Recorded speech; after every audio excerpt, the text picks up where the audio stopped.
So there used to be this thing, this 3x5 rule. Within 3 feet of you, there's someone who'll give you 5 minutes of their time to like talk about what you're doing. And I used to always tell people, tell everyone what you're planning on doing.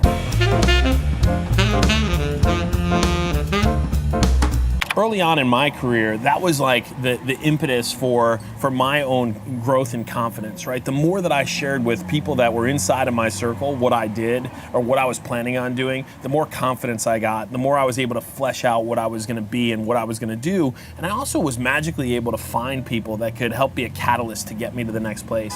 And you know, there's a huge evolution of this, right? The power of social media in today's environment allows you to magnify your mission and perpetuate your agenda on such a bigger scale, right? You're one share away from 1,000 people in your extended network, in your Facebook friends and your LinkedIn profile and everything else, which is why so many businesses that don't have a position, they don't have a presence there, are dramatically inhibiting their ability to grow.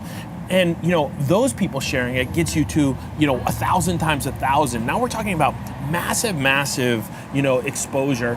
And you know, when you use it artfully, when you actually, you know, use social media not just as a way to convert, right? It's not just about, you know, what's the ROI, how much business am I transacting? I had a conversation with a CFO today, was talking about, you know, that his, you know, this guy who runs his marketing on social media says, look, for every $2 you spend, I can get $1 return on, you know, in purchases.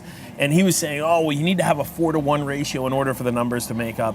Look, businesses are missing the point. This is not about transaction. This is about perpetuating your brand and your mission to attract people by the brightness of it, right? You want to create a tribe that is committed to what you're doing, that's following your every move. And you know, there's some real power in this positioning. Charlie Jabley, who was a guy who was on my podcast a while back, you know, is executing this flawlessly. I mean, it's genius, right? The way he's leveraging, you know, things like Snapchat and Instagram stories and getting people to not only cheer for him, but to root for what he's trying to do, his brighter mission. Last week, he was hiding in a dumpster outside of Starbucks, and he was able to give this girl a car and perpetuate his mission. But what's interesting is his little social media post now has gone viral and ended up on, you know, on Fox News across the United States. Again, amplification.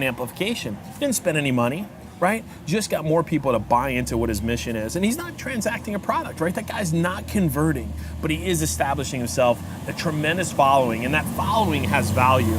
And I think businesses are missing the point. What they're missing is that social media strategy is not just about conversion, right? It's about amplification of your mission. And that's why that mission is so instrumental in today's environment. The businesses that aren't making the investments to understand the importance of their brand and understand what they can be in this marketplace, reimagining themselves, not as a commodity, but as something much bigger, those are the ones that aren't gonna be here in another decade, right? Because we're getting into a situation where there are more and more entrants every day, and differentiating is not gonna be about, you know, saving a penny here or a dollar there, or, you know, this feature or benefit. It's about people that buy into your mission, right?